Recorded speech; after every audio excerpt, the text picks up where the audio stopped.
আসসালামু আলাইকুম ওরহমতুল্লাহি ওবারাকাতুহ।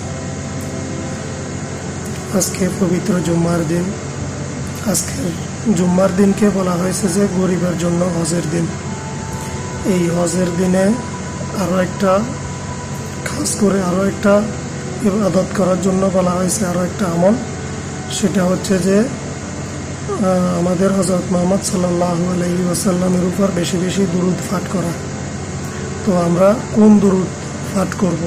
দুরূদটা হচ্ছে আল্লাহুম্মা সাল্লি ওয়া সাল্লিম আলা নাবিয়িনা মুহাম্মদ।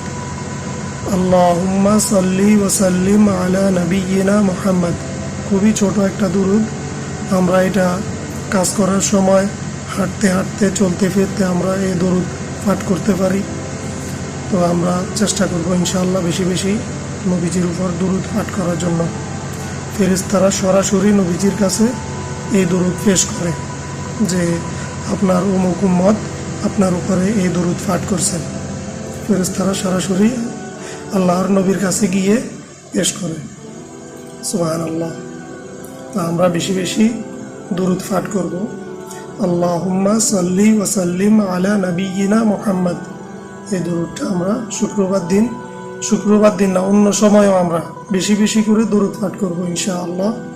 আল্লাহ তাআলা আমাদেরকে তৌফিক দান করেন। আমিন। আসসালামু আলাইকুম ওয়া রাহমাতুল্লাহি ওয়া বারাকাতুহু।